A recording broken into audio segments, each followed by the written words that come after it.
Friends, welcome to my channel sharp and maths.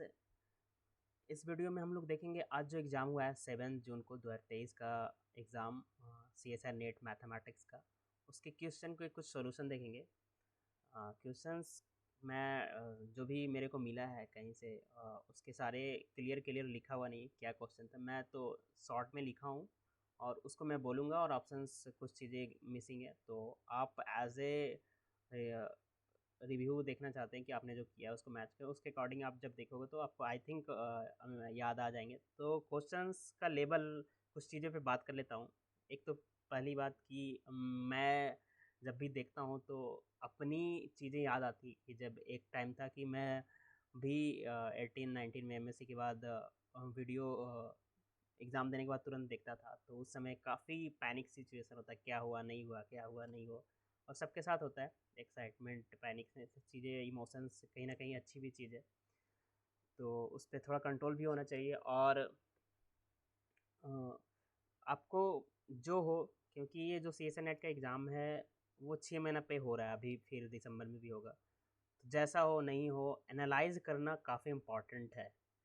मैंने ये सब फील किया है कि आप अगर प्रीवियस ईयर के क्वेश्चन को एनालाइज करते हैं, पैटर्न को समझते हैं, क्या कर रहा है CSA नेट, से 11 में क्या क्वेश्चन पूछा, किस टॉपिक से पूछा, थोड़ी समझ रहे हैं, कॉन्सेप्ट को समझ रहे हैं, 12 को समझे, 13 को समझे, 14 को समझे, इस तरह से क्वेश्चंस के पैटर्न देखेंगे ना तो काफ़ी चीज़ें रिलेटेबल है, उसी वे में पूछे जा रहे हैं। कॉम्प्लेक्स एनालिसिस से क्वेश्चन जो कॉन्सेप्ट से यूज हुए थे मैक्सिमम मिनिमम, उससे फिर वो पूछा जा रहा है। तो इससे आपको क्लियर हो जाना चाहिए कि जो आप क्वेश्चन देख रहे हैं उसमें जो कॉन्सेप्ट आ रहा है, तो क्लियर होना चाहिए कि कॉन्सेप्ट ही इम्पॉर्टेंट है। कॉन्सेप्ट क्लियर है, थ्रोली आपने पढ़ा है थ्योरी, तो क्वेश्चन करने के लिए एबल है। बाकी कुछ कुछ चीज़ें और कुछ चीज़ें ऐड करूँगा मैं कि प्रैक्टिस काफ़ी इंपॉर्टेंट है। आप कितना कॉन्सेप्ट रखते हैं, लेकिन आपका अगर प्रैक्टिस लिख लेके किया हुआ नहीं तो एग्ज़ाम में कम टाइम में नहीं कर पाएंगे। लाइक मैं भी बोलूँगा कि जैसे मैं एग्ज़ाम क्वालिफाई करने के बाद भी दिया हूँ, तो मैं जैसे मेरे से पहले भी इंटरेस्ट थोड़ा अप्लाइड में कम करता था, कैलकुलेशन वाला पार्ट है, या इवन नेट का क्वेश्चन ही कैलकुलेशन होता है, आपको एग्जांपल लेके करना होता है। तो आप लीनियर, रियल, कॉम्प्लेक्स, टोपोलॉजी या प्योर जो टॉपिक है अलजेब्रा, ये सब टॉपिक का क्वेश्चन कॉन्सेप्ट हैं तो कर लेंगे, लेकिन जब कैलकुलेशन वाला पार्ट आएगा, इवन इसमें जो कैलकुलेशन आएगा उसमें अब टाइम चला जाएगा। तो प्रैक्टिस इंपॉर्टेंट है। जितने डिफरेंट डिफरेंट एक कॉन्सेप्ट पे क्वेश्चन जितना ज़्यादा देखते हैं, जितना ज़्यादा रगड़ते हैं कि एग्ज़ाम के 1-2 महीना पहले क्वेश्चंस करते हैं खूब, उतना बेनिफिट वो उतना अच्छा करेगा। ये मैटर नहीं करता किसके पास कितने कॉन्सेप्ट्स है, कौन टीचर है, कौन पहले पढ़ा रहा है, या फिर किसने क्वालिफाई कर लिया और नेक्स्ट बार दे रहा है तो क्या हो रहा है। ऐसा मेरा पर्सनल एक्सपीरियंस है। बाकी जो पैटर्न है उसमें भी थोड़ा चेंजिंग आ रहा है। अब जो है CSA नेट का देखोगे कि एक तो बात फीडबैक जो मिला कि पहले जो यूनिट 1 में होता था लीनियर रियल होता था, पार्ट बी या पार्ट सी में बोले, तो अब जो है मिक्स कर दे रहा है। प्रोबेबिलिटी से स्टार्ट हो जा रहा है, स्टैटिक्स से स्टार्ट हो जा रहा है, न्यूमेरिकल एनालिसिस से स्टार्ट हो जा रहा है, फिर लोगों को व्यू करते करते करते करते लीनियर में जा रहे हैं, रियल। लाइक मैं बोलूँगा सबका फेवरेट लीनियर, नेट में जो भी एक्सपीरियंस तैयारी करते हैं वो लीनियर फेवरेट होता है। तो लीनियर में लोग अगर दूर में मिलता है तो उसके पहले अगर प्रोबेबिलिटी देखते हैं तो ईज़ी हो जाता है, कुछ क्वेश्चन होने वाले थे। और एक इस साथ में एक चीज़, लोग पहले मैं जब करा था तो लोगों से गाइडेंस लेता तो बोलते थे कि आप लीनियर रियल कर लेते तो इतना मार्क्स कहाँ तक कर लोगे। लेकिन अब भी ऐसा चीज़ें काफ़ी डिफरेंट हो चुकी है। आप लीनियर रियल कॉम्प्लेक्स कर रहे हो, साथ में आपको ओडी भी करना है, सीओबी भी करना है, आई भी करना है, ये भी करना है, प्रोबेबिलिटी भी करते हैं, न्यूमेरिकल भी करते हैं। ये मैटर, हाँ मैं मान सकता हूँ आपका स्ट्रांग है तो आप कर सकते हो, लेकिन आप इसमें करते हो तो ईजी क्वेश्चन आते हैं तो काफ़ी बेनिफिट होता है। एनालाइज करोगे आप तो मिक्स करके क्वेश्चन आ रहे हैं, पैटर्न इस तरह से हो रहा है। तो कुछ आप प्रोबेबिलिटी पढ़े तो एक बार देख लो, थोड़ा बहुत कॉन्सेप्ट अच्छे से करे हो तो देखिए, एक आध क्वेश्चन निकल गया, एलपीपी से निकल गया, न्यूमेरिकल से निकल गया, क्या दिक्कत है इसमें? फ़ायदा ही है, बेनिफिट्स हैं। सीओबी से निकल गया, आई से। जैसे मैं एक बार 2 बार क्वालिफाई जब नहीं किया था तो मेरे वीक पॉइंट अपना इलाज किया था कि कहाँ पे वीक पॉइंट हो रहा है, तो वो पता चलता था कि मैं सीओबी, आई, ओडी-पीडी का क्वेश्चन नहीं लगाते हैं, जो कि क्वेश्चंस अगर पढ़ते हो तो कुछ क्वेश्चन बनने वाले होते हैं, ऑप्शन से बन जाते हैं, तो वो क्वेश्चन करना ज़रूरी है एग्ज़ाम क्वालिफाई करने के लिए। आपका इंटरेस्ट है नहीं है उसको छोड़ दीजिए, आपको क्वालिफाई करना है तो आप थ्रोली आप में वो क्लियर होना चाहिए, आप में वो एक्सपीरियंस होना चाहिए, आप सब टाइप के क्वेश्चन को कर पा रहे हैं या नहीं कर पा रहे हैं। और कुछ चीज़ें चेंज हो रही है, जैसे पैटर्न में असर्शन टाइप का क्वेश्चन पूछ दे रहा है। एक तो कर रहा है कि से प्रोबेबिलिटी स्टार्ट हो जा रहा है, स्टैटिक से स्टार्ट हो रहा है, तो आपको वो विजिट करना पड़ता है कहाँ पे लीनियर है। तो एक बार व्यू करके एक प्लानिंग करके देख करते हैं तो कर सकते हैं, पार्ट में देख लिए कि लीनियर कहाँ कहाँ पे है, कौन कौन बनने वाला, उसी को विजिट करना है। फिर ऐसे जाके एक बार क्लिक कर करके नेक्स्ट नेक्स्ट करके देख लिए तो वहाँ पे चले जा सकते हैं, अगर आपने आपकी स्ट्रेटजी स्टेप्स है। और दूसरी चीज़ की रियल एनालिसिस में, कि जैसे मैंने क्वेश्चन देखा कि यहाँ पे भी मैं लिया हूँ, तो रियल एनालिसिस में आपका देखोगे रेट ऑफ कन्वर्जेंस और कन्वर्जेंस मिक्स कर दे रहा है। तो सोचो कि आप न्यूमेरिकल एनालिसिस एनालिसिस को मिक्स कर रहा है, लेवेग मेजर रियल को मिक्स कर रहा है, तो थोड़ा चीज़ें कर रही है। तो कहीं ना कहीं कॉन्सेप्ट का सारा गेम है, कॉन्सेप्ट क्लियर है तो थ्रोली आपने टॉपिक को पढ़ा है तो आप कर लोगे। ठीक है, तो चलिए आते हैं कुछ क्वेश्चन, जैसे 15 से 20 क्वेश्चन यहाँ पे लिया, कॉम्प्लेक्स एनालिसिस का, लीनियर अलजेब्रा का है, एक आध मैं टोपोलॉजी का जहाँ तक मेरे को मिला है, और रियल एनालिसिस का है। तो कुछ क्वेश्चंस को देखते हैं, तो ये चीज़ें बाद में आप ध्यान में रख सकते हो। बाकी एनालाइज ज़रूर कीजिए कहाँ पे क्या हो रहा है नहीं हो रहा है, क्योंकि फिर 6 महीना है। मानता हूँ ये चीज़ें ट्रांजिशन पीरियड जो होता है एमएससी के टाइम के बाद हो या पीएचडी के बाद का टाइम हो कि भागे, लाइक मैं इसलिए वो मेरे दिमाग में आ रहा है क्योंकि मेरा ऐसा पीरियड चल रहा है कि ट्रांजिशन पीरियड है, तो क्या करना है। तो ये टाइम में काफ़ी ज़्यादा चीज़ें हैं कि करती है, प्रेशराइज माइंड होता है, लेकिन आप थोड़ा सा इस टाइम में आप अपने आप को फोकस कर सकते हो, कॉन्फिडेंस है, थोड़ा सा इंजॉय कर सकते हो, ऐसा इन्वायरमेंट बना के क्रिएट करके टाइम को यूटिलाइज कर सकते हो, तो आप पक्का क्वालिफाई करोगे। कुछ साइड सोर्स ऑफ इनकम कर सकते हो या पढ़ा सकते हो कुछ चीज़ों को। आजकल इतने सारे प्लेटफॉर्म्स हैं, सब्जेक्ट मैटर एक्सपर्ट करके लोग ऑलमोस्ट जानते हैं, नए नए आ रहे हैं, वहाँ पे ज्वाइन करके फ्री टाइम का यूज़ करके कर सकते हो, कुछ ऑनलाइन अर्निंग कर सकते हो। तो इस तरह से अपने आप को करके काम कर सकते हो। तो स्टार्ट करते हैं, चलिए। कॉम्प्लेक्स एनालिसिस का एक क्वेश्चन है कि दिया होता है F is holomorphic function on D, open unit disc है, ठीक है, डी।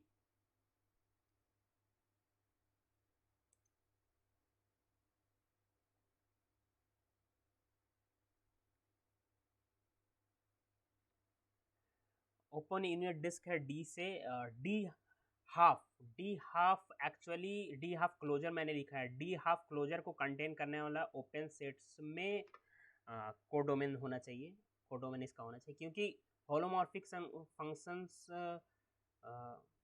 ओपन सेट को ओपन सेट में मैप करता है ना, तो इसका जो कोड डोमेन होगा वो डी हाफ क्लोजर यानी क्लोज सेट को कंटेन करने वाला कोई ओपन सेट है, ठीक है, ऐसा गिवन भी था। तो उसके हिसाब से ओपन मैपिंग थ्योरम के हिसाब से मतलब इसका रेंज सेट क्या होगा, ओपन सेट होगा। ऐसा कुछ दिया हुआ था, डी हाफ क्लोजर को कंटेन करने वाला है ओपन सेट, ठीक है। F zero is equal to zero given है, mod of F Z less equal mod Z है, for Z belongs to D है, ठीक है। Mod F Z less equal Z by two है, for all Z belongs to D. Mod of F Z less equal half, F half is equal to half, is it possible और not, ये पूछा था। तो आप देखो कि D half को क्लोज करने वाला, क्लोज सेट को कंटेन करने वाला ओपन सेट कोडोमेन है, तो उसका एक part F D to D भी होगा, ऐसे भी ले सकते हैं इसका एक कंटेंट करने वाला। तो इसलिए मैं बोल रहा हूँ कि F zero is equal to zero है, यानी वन ऑर्डर का तो जीरो नहीं है, दो non F dash zero not equal to zero होगा तो वन ऑर्डर का जीरो, ऐसा कुछ है। तो यहाँ पे स्क्वाज लीमा लगा सकते हैं, स्क्वाज लीमा इसलिए कि mod of F Z less equal Z होता है ना फर्स्ट स्क्वाज लीमा या जो भी, तो ये ऑप्शन क्या हो जाएगा, यहाँ से ट्रू हो जाएगा। सेकेंड ऑप्शन बोल रहा है कि mod of F Z less equal Z by to, तो ऐसा हो सकता है कि ये दोनों के बीच में हो, मॉड जेड बाई टू और मॉड जेड, जहाँ पे जेड बिलोंग्स टू डी है, अच्छा इधर दिख नहीं रहा होगा ना, मॉड जेड बाई टू और मॉड जेड है, ये दोनों के बीच का कोई सेट भी तो इसका रेंज सेट आ जाता है, जिसका मॉडुलस इससे आ जाए, तो ये जरूरी नहीं करेक्ट होगा, है ना। और इसका कोडोमेन डी हाफ है, फिर कोडोमेन डी हाफ है, तो ऑब्वियसली ये ट्रू होगा, है ना। और F half is equal to half, यानी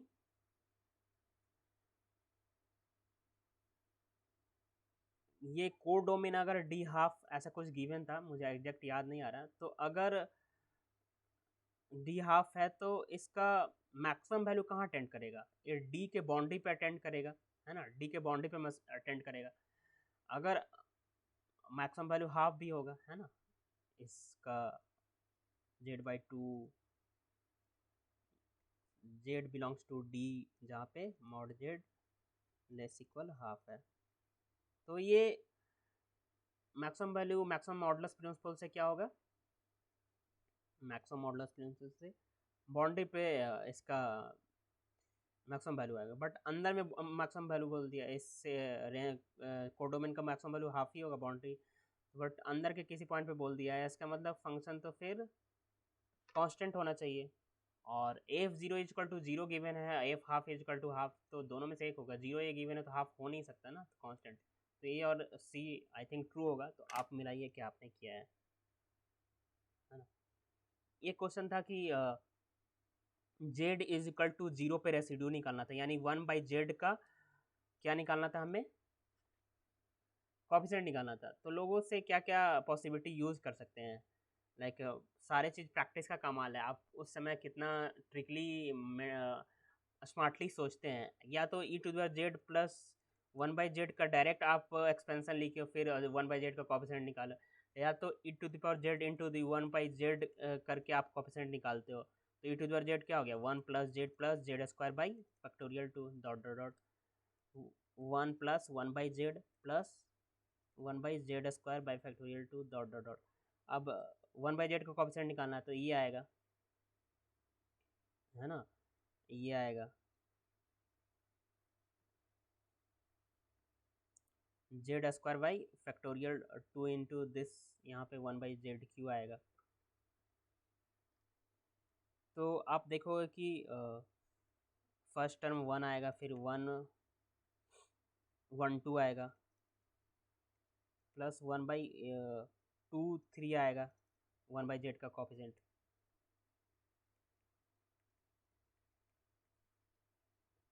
और कोई वे हो सकता है इसको निकालने का? मतलब ठीक है, तो ये क्या हो जाएगा? एल 1/l 1+1 फैक्टोरियल, है ना, तो ये क्वेश्चन हो गया।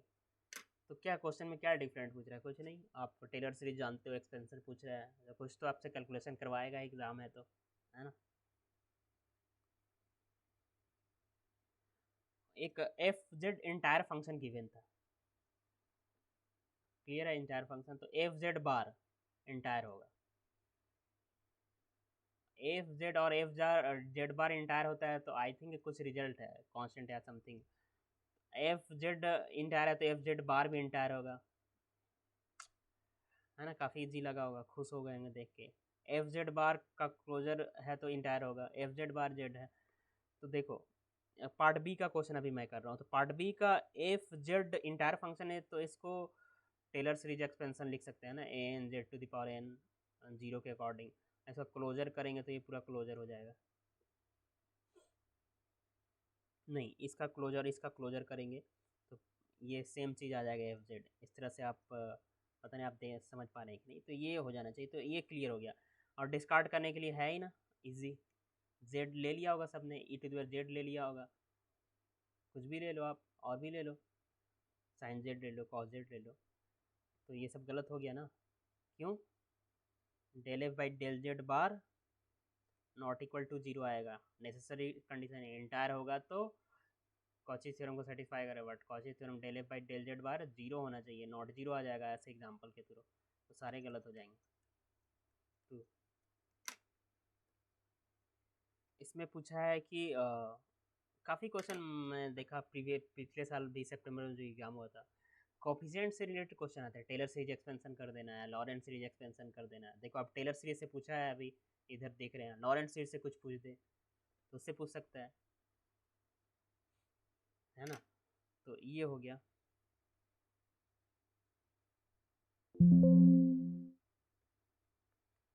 तो इसका एक्सपेंशन कर सकते हो आप। एक ऑप्शन बोला है कि एफ इंटायर है, दूसरा ऑप्शन बोला है कि सिंपल पोल है, फिर बोल रहा है कि इसका एक्सपेंशन ये लिखेंगे अगर एनालिटिक है तो A0 ये होगा, A1 होगा, और समथिंग इधर फिबोनाची सीक्वेंस टाइप का कोएफिशिएंट निकाला गया था। इसमें भी यही था, A0 1 आएगा, A1 1 आएगा। तो एफ इंटायर है कि नहीं? सबसे पहले 1 माइनस जेड स्क्वायर तो गिवन होगा एग्जाम में कि नॉट इक्वल टू जीरो, है ना, नॉट इक्वल टू जीरो होगा, सी माइनस जीरो इसका डोमेन है, अदरवाइज डिफाइन नहीं होगा ना। तो और तो बाहर का पॉइंट तो इसका लिमिट पॉइंट हो सकता है ना, तो पोल बन सकता है। तो ये जीरो कब होगा? डोमेन का बाहर का पॉइंट। तो ऑब्वियस सी बात है, आप क्वाड्रेटिक इक्वेशन देख रहे हो तो जेड का कुछ वैल्यू आएगा ना जिसके लिए ये जीरो होगा। तो इंटायर तो गया। इफ है सिंपल पोल, सिंपल पोल है,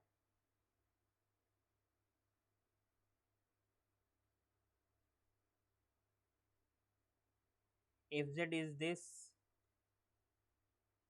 या कुछ यहाँ पे गिवन था। अब पार्ट बी का अगर क्वेश्चन है, इसको एक्सपेंशन करते हैं तो 1 minus Z plus Z square to the power -1 करना होता है आपको, और इसको करोगे तो 1 प्लस जेड स्क्वायर प्लस क्या हो जाता है, जेड प्लस जेड स्क्वायर का होल स्क्वायर हो जाएगा, इस तरह से है ना। तो देखो तो ए नॉट क्या आ रहा है, ए एन जेड एन के टर्म में लिखेंगे इसको तो ये आ रहा है ना कांस्टेंट 1, और ए वन क्या आ रहा है, वो भी 1 आ रहा है, इसमें जीरो है इसमें 1 है, तो कौन सही होगा, ये 2 होगा, है ना। तो ये सारे गलत थे, ए ऑप्शन करेक्ट था। ये क्वेश्चन है, ये इस टाइप का गेट में भी पूछा गया है। तो कॉम्प्लेक्स के क्वेश्चन देखो आपके बनने वाले आ रहे हैं। F is entire, F Z अगर आप ले लो, कुछ ऐसे गिवन था ना, एफ जेड इंटायर है, और ये होल्ड कब करेगा, for all F Z belong to this this this this. तो फर्स्ट ऑप्शन अगर आप लेते हो ना, C to the power E to the power minus I Z F Z का मॉडुलस, यानी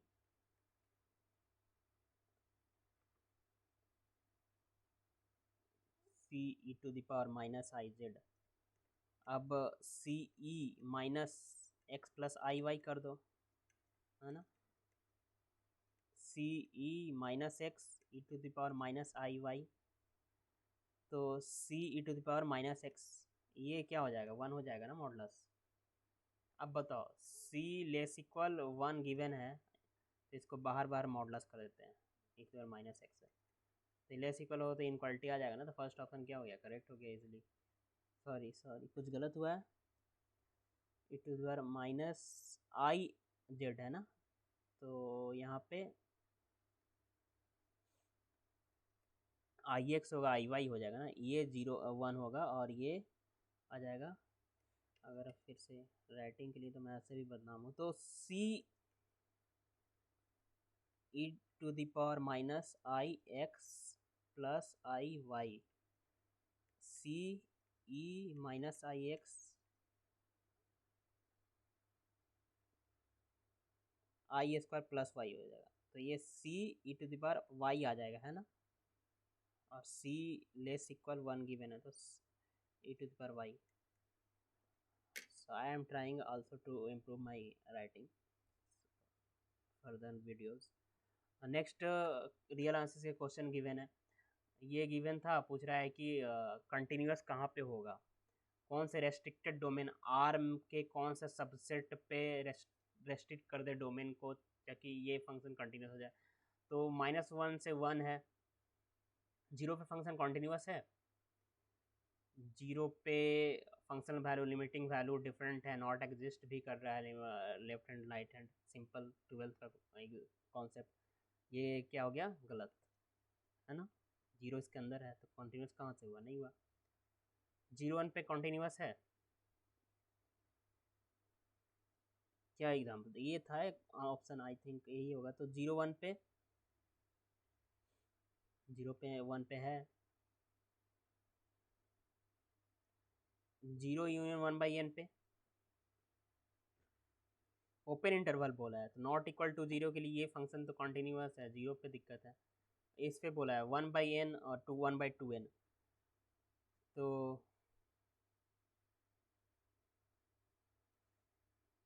इस डोमेन पे इसकी वैल्यू क्या होगी, फंक्शन क्या हो जाएगा, जीरो फंक्शन बन जाएगा ना। इस पे भी फंक्शन क्या, जीरो फंक्शन बन जाएगा। तो इस डोमेन में फंक्शन क्या है, कंटिन्यूस है, जीरो फंक्शन है तो कंटिन्यूस है। तो ये सारे ऑप्शन पार्ट सी के क्वेश्चन ये करेक्ट है। ये काफ़ी इंटरेस्टिंग था कि एस कोई इनफाइनाइट सेट बोल दिया था, ये नहीं बोला था कि अनकाउंटेबल और काउंटेबल, है ना, काउंटेबली इनफाइनाइट और अनकाउंटेबली इनफाइनाइट। तो एस जो है आर के इक्विवेलेंट होगा। अगर हम क्यू ले लें, एस इनफाइनाइट है ना, S is equal to Q ले लें, जेड ले लें, तो आर और जेड की इक्विवेलेंट का मतलब कार्डिनलिटी सेम होनी चाहिए, ऐसे है नहीं है ना, तो ये गलत हो गया। एस इक्विवेलेंट होगा क्यू के, ये भी गलत हो गया ना। अगर S is equal to R ले लेते हैं तो इन्फाइनिटी बोला है, तो हम अनकाउंटेबल इन्फाइनाइट ले लेते हैं, तो इससे ये डिस्कार्ड हो गया। तो ये ऑप्शन बोला है कि एस जो है इक्विवेलेंट होगा अपने, इक्विवेलेंट और वन वन बाइजेक्शन कुछ बोला था, बाइजेक्शन होगा दोनों के बीच, एस क्रॉस एस के बीच। तो ऑब्वियस सी बात है, अगर आर लेते हो अनकाउंटेबल सेट, तो आर क्लॉस आर भी दोनों एक दूसरे की इक्विवेलेंट होता है। जेड लेते हो और जेड क्रॉस जेड के बीच भी देखते हो तो भी होता है। एस लेते हो और पी एस लेते हो, तो एस अगर आर ले लो तो P S power set of S, set of all subset of this S set to to the power C हो जाएगी ना cardinality P to the power S की। और ये चीज़ आपने पढ़ा है कि नहीं, आर की कार्डिनलिटी कंटिन्यूम होती है और दोनों टू टू द पावर सी के बीच कोई ऐसी कार्डिनलिटी वाले सेट नहीं मिलते, और इसमें ये बड़ा होता है। तो ये गलत हो गया क्या, सॉरी ये हो गया, ये सही हो गया।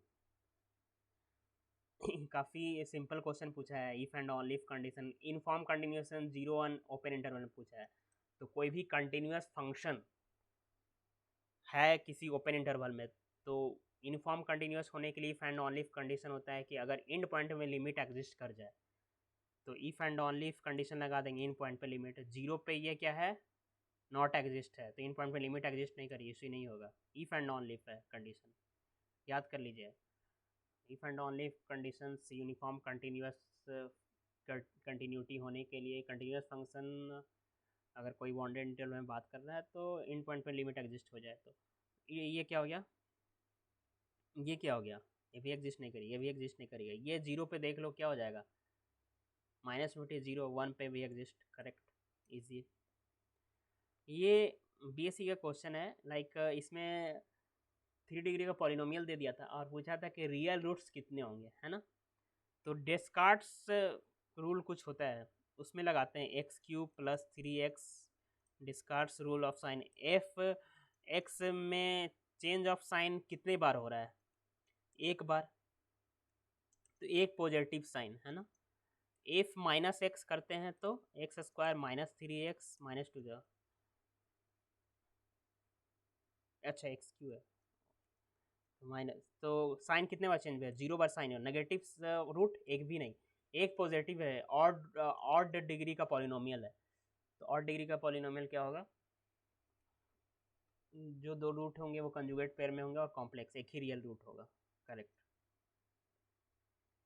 ये क्वेश्चंस देख लो, मतलब कुछ चीज़ें हुई है मिस्टेक, लाइक ये क्वेश्चन में काफ़ी कंफ्यूजन है। ये क्वेश्चन दिख रहा है कि अल्टरनेटिव सीरीज है, लेबनिज टेस्ट बन जाएगा, और लेबनिज टेस्ट में ये होता है कि आप इसको ऐसे देख सकते हो, अगर नहीं दिख रहा अभी तक तो आप इसको रेशनलाइज कर दो, तो ये क्या हो जाएगा, n+1 + √n हो जाएगा। अब देख लो, ये दिस डिक्रीजिंग है, कन्वर्जेंट टू जीरो है, लेबनिज टेस्ट से ये क्या हो जाएगा, कन्वर्जेंट हो गया, अल्टरनेटिंग सीरीज था, एंड कंडीशनली मॉडलस का देख लेंगे, तो मॉडलस देखेंगे तो ये क्या हो जाएगा, लिमिट टेस्ट से लगाएंगे या कुछ भी लगाएंगे तो 1/√n कॉमन ले लेते हैं, तो 1+1/√n+1, तो ये डाइवर्जेंट होगा तो ये bn ले लेंगे, 1/√n an ले लेंगे, दिस पूरा सीरीज, तो an/bn क्या आएगा, 1 आएगा लिमिट, है ना। तो मॉडलस जो हो गया कन्वर्जेंट नहीं है, एब्सोल्यूट कन्वर्जेंट नहीं है, तो एब्सोल्यूट कन्वर्जेंट नहीं है, कंडीशनली कन्वर्जेंट है। अगर कंडीशनली कन्वर्जेंट हुआ इसका मतलब कि सीरीज कन्वर्जेंट है, मॉडुलस कन्वर्जेंट नहीं है सीरीज का मॉडुलस लेने के बाद, तो दोनों ट्रू होगा ना। फिर कन्वर्जेंट होने का मतलब या तो दो ट्रू तो होना ही है, बट पार्ट बी में पूछ दिया था। अब डाइवर्जेंट कैसे होगा, ये तो कन्वर्जेंट सीरीज अल्टरनेटिंग सीरीज, गलत है ना। तो एक ही ट्रू है, एक ही ट्रू मारने वाला था। अब दो दो ऑप्शन ट्रू है, कन्वर्जेंट और कंडीशनली कन्वर्जेंट, इजी कोई भी सोच सकता है ना। एक लिमसुप के क्वेश्चन पूछे गए थे, काफ़ी सिंपल थे। यहाँ पे एक चीज़ देखना था कि लाइक यहाँ पे एन टेंस टू इन्फिनिटी लगाते हैं, कॉस कंटिन्यूस फंक्शन तो लिमिट अंदर चला जाएगा, तो ये जीरो बन जाएगा, इधर बन जाएगा कॉस पाई, तो कॉस पाई क्या होगा, समथिंग -1 या कुछ आएगा। और यहाँ पे कुछ जो कंडीशन गिवन तो उसको फॉलो नहीं कर रहा था। फिर tan x वाला था तो ये लिमिट एग्जिस्ट नहीं है। साइन वाला है तो साइन वाला में लिमसुप निकालना है, तो आपको कन्वर्जेंट सीरीज है, क्योंकि n टेंस टू इन्फिनिटी पे ये क्या हो जाएगा, जीरो होगा। और जीरो क्या है, लिमसुप लिमिट एग्जिस्ट करेगा। सॉरी, कुछ अगर ई या कुछ दिया हुआ, ई दिया हुआ था, आई थिंक ई दिया हुआ था, power E to the power, तो E to the power sine pi by two आएगा ना लिमिट, तो E to the power sine one आया, और sine one less than one या कुछ दिया हुआ था, तो E to the power sine one या ई से कुछ दिया हुआ था, तो साइन वन क्या है, साइन वन यहाँ है, सॉरी पाई बाई टू यहाँ है, वन यहाँ है, तो साइन वन यहाँ आएगा। साइन पाई बाई टू से वन छोटा है, और E to the power E का ग्राफ देखे तो E to the power zero यहाँ होता है, E to the power one, E to the power one कितना होता है, 2.4347 समथिंग होता है। तो ई से बड़ा या छोटा, तो उसके अकॉर्डिंग अगर मैच करते तो सही हो जा रहा था, है ना। E to the power sine one का value E to the power one से बड़ा या छोटा, अभी मैं देख लिया, है ना। साइन वन वन से बड़ा या छोटा, sine one less than one है, तो E to the power sine one less than E होगा। अगर ये ऑप्शन था तो हो गया डन, ये ऑप्शन करेक्ट।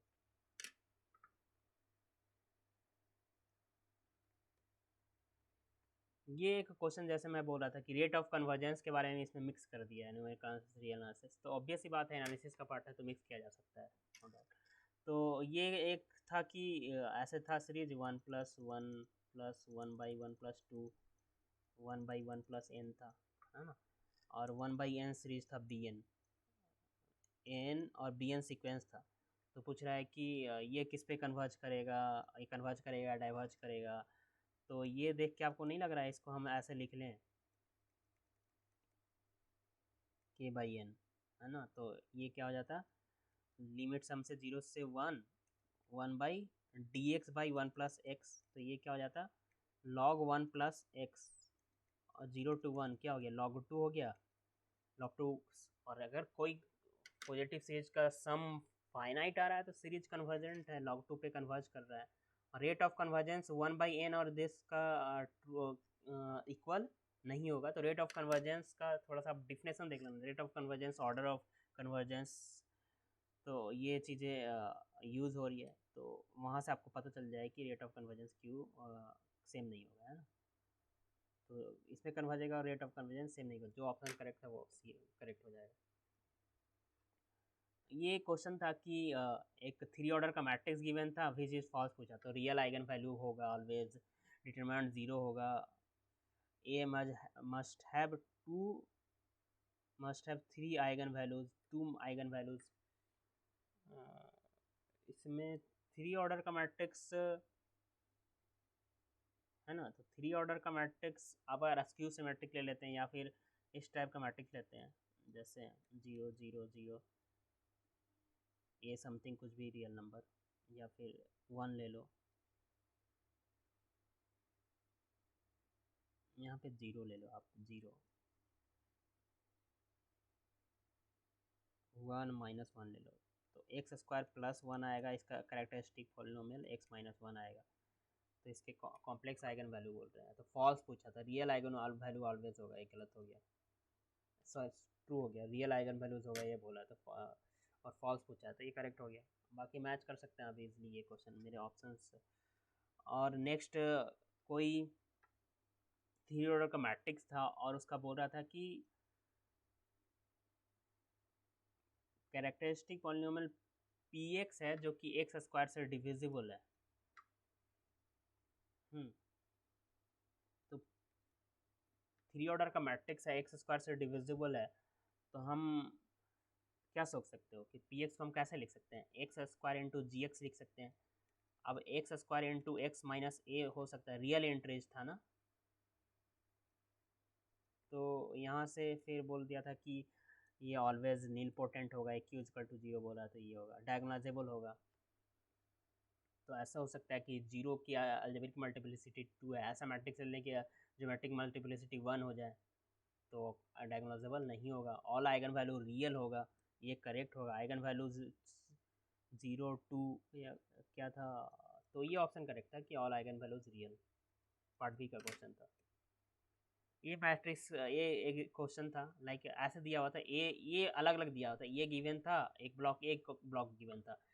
तो ये ब्लॉक मैट्रिक्स को अगर ऐसे किसी मैट्रिक्स में डाल दो तो इसके करस्पॉन्डिंग जो मैट्रिक्स है वो सिमिलर मैट्रिक्स होगा ए का। तो एक सिमिलर मैट्रिक्स जो होते हैं या जॉर्डन कैनोनिकल फॉर्म जो होता है उस मैट्रिक्स का दोनों के आइगन वैल्यू सेम होते हैं, अलजेब्रिक मल्टीप्लिसिटी सेम होता है। तो इसको अगर ऐसे आप मैट्रिक्स टर्म में लिखते हो तो अलजेब्रिक मल्टीप्लिसिटी ऑफ ई क्या आती, 5 आ जाती।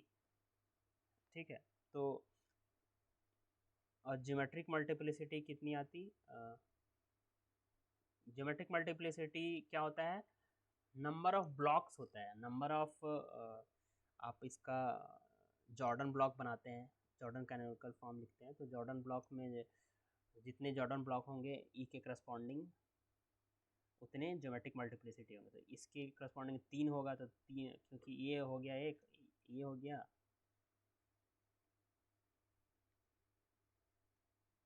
और एक ये हो गया, तो 3 हो गया, तो ये करेक्ट इज नॉट डायगोनलाइजेबल। क्यों? Geometric multiplicity algebraic multiplicity same नहीं है। ठीक है, एक मैं ये इस टाइप का क्वेश्चन पूछा जाता है कि बेसिस कि मतलब बेसिस जो है 10 डिग्री का पॉलिनोमियल है या और लेस देन 10 डिग्री है, 5 डिग्री का है, लेस देन डिग्री है, और जो ट्रांसफॉर्मेशन दिया है डेरिवेटिव ट्रांसफॉर्मेशन है। तो डेरिवेटिव ट्रांसफॉर्मेशन ऑलवेज क्या होता है, नील पोटेंट होता है। आप एग्जांपल से भी कर सकते हो, आप सिंपल 10 ऑर्डर करने लग के 3 डिग्री का पॉलिनोमियल लोगे ना तो उससे क्लियर हो जाएगा। क्योंकि मैट्रिक्स जो बनेगा ना जिसका eigen value diagonal element zero zero आएगा, यहाँ पे नॉन जीरो आएगा सब, तो इसके वजह से रैंक टी जीरो होगा, गलत। ट्रेस टी जीरो होगा। Determinant all eigen value T R equal, सही होगा। यहाँ पे क्या गिवन था, रैंक टी जीरो होगा डेरिवेटिव मैट्रिक्स का, वो आप देख लेना। नॉन जीरो रो तो मिल ही जाएंगे, तो रैंक नहीं होना चाहिए, है ना।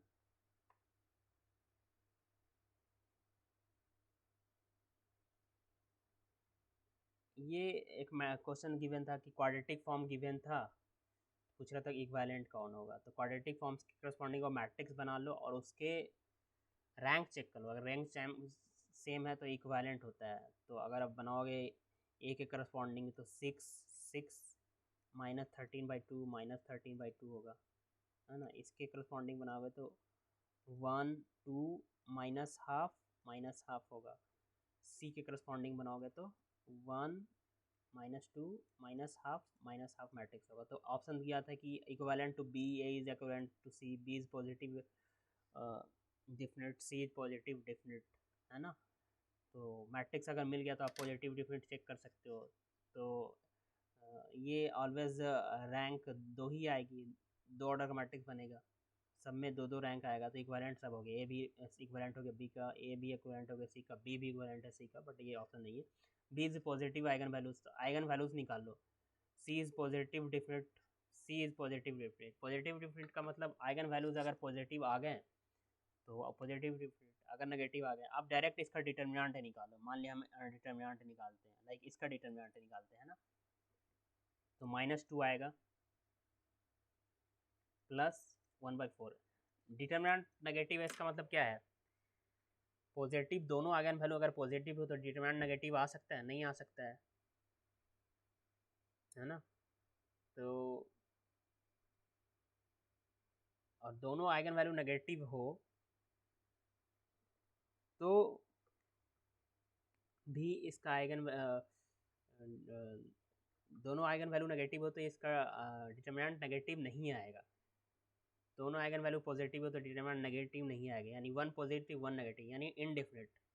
सिमिलरली इसका अगर आइगन वैल्यू इसका अगर डिटरमिनेंट निकालते हैं तो क्या जाता है, -1/4, यानी पॉजिटिव आ रहा है। तो पॉजिटिव के लिए आइगन वैल्यू की पॉसिबिलिटी क्या है, नेगेटिव आइगन वैल्यू दोनों नेगेटिव हो जाए, दोनों पॉजिटिव हो जाए, यही हो सकता है। तो आइगन वैल्यू फाइंड आउट कर लो, है ना। और सम देख लो, उससे भी हो जाएगा। One sum of eigen values positive है, अगर दोनों नेगेटिव आइगन वैल्यूज ले लेते हैं तो सम इसका नेगेटिव आएगा, कभी नहीं आएगा। इसका मतलब दोनों पॉजिटिव होगा आइगन वैल्यूज, तो इसका मतलब पॉजिटिव डिफिनिट होगा एक, जो भी ये बी के करस्पॉन्डिंग है तो बी, जो भी इसके करस्पॉन्डिंग था ऑप्शन। एक टोपोलॉजी का क्वेश्चन था, ऐसे क्वेश्चन पूछे जा चुके हैं। आपको कोई फंक्शन दे देता है जिसमें डोमेन जो स्पेस होता है वो डिस्क्रीट मैट्रिक स्पेस से होता है और कोड डोमेन कुछ भी हो जाए, तो ऐसे फंक्शन हम ऑलवेज कंटिन्यूअस होते हैं।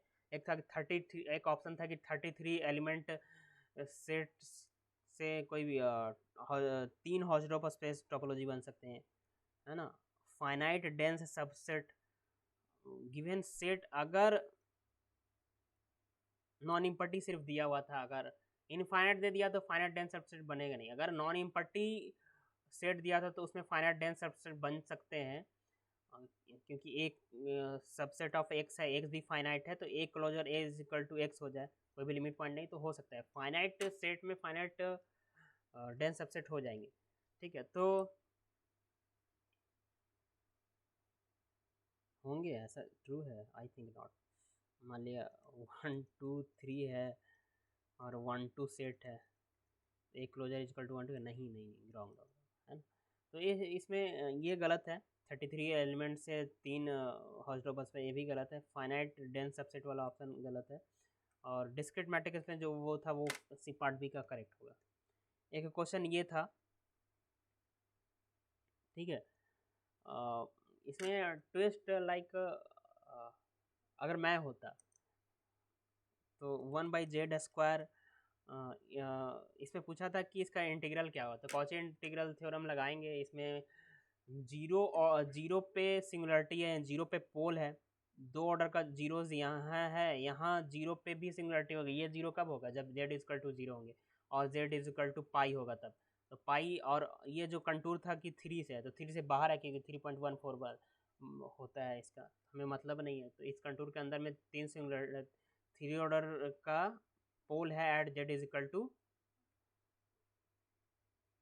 पोल ऑफ ऑर्डर 3 ऑर्डर का पोल है at z is equal to 0। ठीक है, तो हमें रेसिड्यू निकालना पड़ेगा। इसका इंटीग्रेशन निकालने के लिए 2 pi into sum of residue, या रेसिड्यू एट 0 कर देंगे तो निकल जाएगा। तो z इज इक्वल टू 0 पे रेसिड्यू निकालने के लिए इसका अगर हम कॉफिशेंट निकाल लें, किसका, इसका फंक्शन का एक्सपेंशन लिख के या किसी तरह आप 1/z का कॉफिशेंट निकालें तो बन सकता है, बन जाएगा ना। तो यहाँ पे अगर आप देखते हो कि 1/z² है, e⁻z है, e⁻−z है ना। तो अब देखो यहाँ पे क्या किया है, ये लोगों को याद नहीं रहता है। e⁻z minus e⁻−iz iz something sine z होता है ना, उसी तरह ये किसका होता है, 1/z² साइन हाइपरबोला z होता है। अब साइन हाइपरबोला z का एक्सपेंशन याद होना चाहिए, अगर याद है तो ठीक है। क्या होता है, z³/3 फैक्टोरियल, ठीक है। तो यहाँ से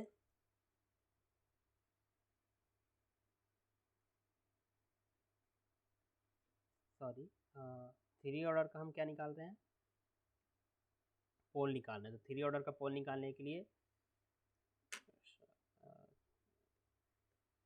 3 ऑर्डर का पोल है और z is equal to 3 z is equal to 0 पे हमें रेसिड्यू निकालना है, तो हमें जस्ट कॉफिशेंट फाइंड आउट करना है 1/z का।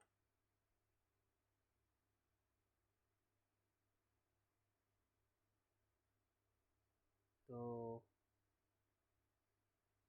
साइन हाइपरबोला z का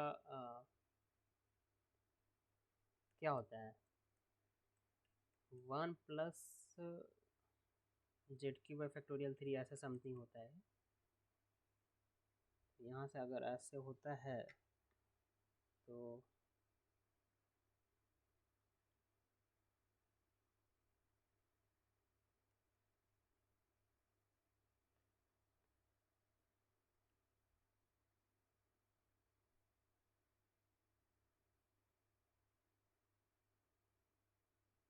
चलिए इस क्वेश्चन को देखते हैं फिर से। 1/z² e⁻z-e⁻z/2 लिख लेते हैं, ठीक है। तो ये क्या हो जाएगा, 1/z², यहाँ पर 2 गिवन था, नहीं 2 अगर डिवाइड कर रहे हैं तो 2 मल्टीप्लाई करेंगे तो 2 एक हो जाएगा साइन हाइपरबोला z। अब यहाँ से 2z² है,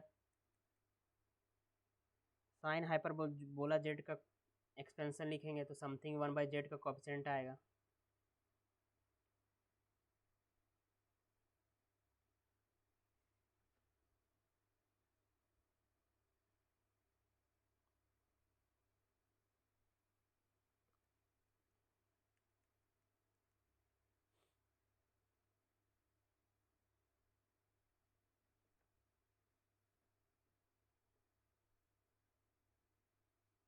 तो यहाँ से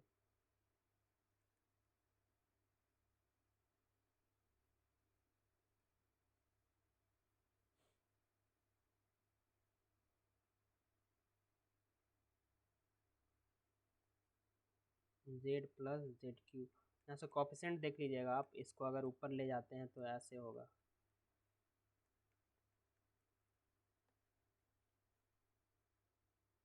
z²/3।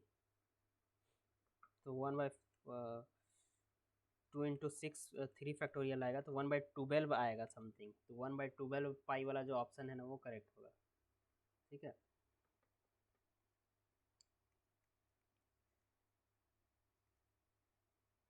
z कॉमन ले लिए तो ये आ गया, z³ आ गया, करेक्ट। ये होता है एक्सपेंशन, z³/3 होता है, तो z कॉमन ले लेते हैं तो 2z³ हो गया। यहाँ पे क्या हो गया, यहाँ पे लिखते हैं 1/2z³, 1 प्लस z²/3। अब यहाँ से इसको ऊपर लेके जा सकते हैं तो 1/2z², 1 - z² समथिंग लेके पावर -1 करेंगे तो 1/2z² समथिंग 2z³, तो 1 प्लस z², तो z² का कोएफिशिएंट क्या आ जाएगा, 2 इंटू 3 फैक्टोरियल आ जाएगा यहाँ से, है ना। अब देख लो तो 12 पाई वाला आंसर आएगा आई थिंक। तो इसमें काफ़ी क्वेश्चन अभी और भी लीनियर अलजेब्रा के यहाँ से मेरे को मिला नहीं है, तो मैं अगर मिलता है आप सेंड करते हो या फिर मेरे को कहीं से मिलता है तो मैं अपलोड करने की कोशिश करूँगा।